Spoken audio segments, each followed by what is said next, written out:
force is equal to acceleration times mass. What many people really often forget about is that it's acceleration and not velocity, which means that if an object moves with some velocity, it will continue on moving with that constant velocity until some force acts upon it to stop it or to move it in a different direction. And that means that if I throw this object onto the table, then it will continue on moving forever with the same velocity. Except it didn't. It just stopped right here. It's supposed to carry on moving forever. Why is that? I mean, it's force is equal to acceleration times mass. There's nothing to do with that. Means that if I push an object, it should continue moving forever. I mean, that's the right equation.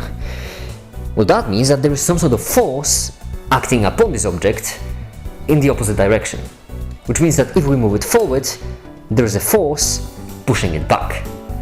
And for most of physics students and reasonable thinking people, you will realize that that force is friction. Calculating the force of friction is a simple process. You just multiply the coefficient of friction by the phenomenal force. Coefficient of friction over here is just how frictionless something is, or how coarse, how uneven, and then the normal force is just mass times the force acting on this surface. Then, in order to get the force of friction, all we have to do is just multiply them all together. Yeah, it's a rather simple process. Yeah, and that's a very neat definition for friction, except it isn't. Think about that. What is friction? Well, friction is actually this interacting with this. But how? In order to find out, we'll have to take a closer look. If you take a closer look at any object around you, you will realize that it is not really flat. With its mountains and valleys, all the heights and depressions still exist and still interact. When two objects meet, those ups and downs are the force of friction. All of them constantly interacting, constantly combating the force pushing it backwards. So yeah, friction is complex.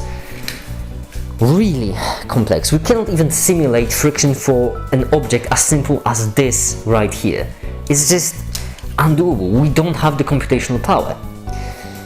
But yet somehow we reduced it to an equation which looks like this. And whilst for some this may not be, as simple as just addition or something, it's a very simple equation. Especially if you compare it to the computational monstrosity of actual friction.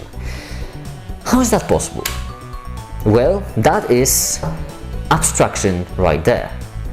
You see, even though this surface is unbelievably complex, if we add a layer of abstraction, and if we just say that on average this surface should pose this sort of resistance, then we get this equation. And this equation describes friction pretty decently. It obviously won't be perfect, but it still will be pretty decent. Now the only question is, what's the downside? Now, for the sake of wrapping it up quickly, I'll mostly show you one example of where understanding abstraction could be really convenient.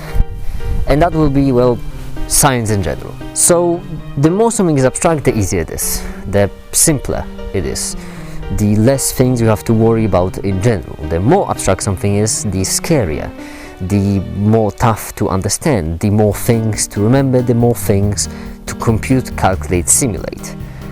But the more abstract something is, the worse it becomes.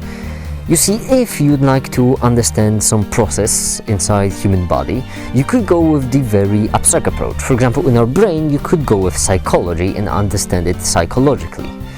And yeah, it would be decent, it would be then some decent research, but if you were to understand it neurologically, or biochemically, or chemically, then that would be a candidate for a Nobel Prize. For now, that'll be it. Thank you all so much for watching, and have a great day.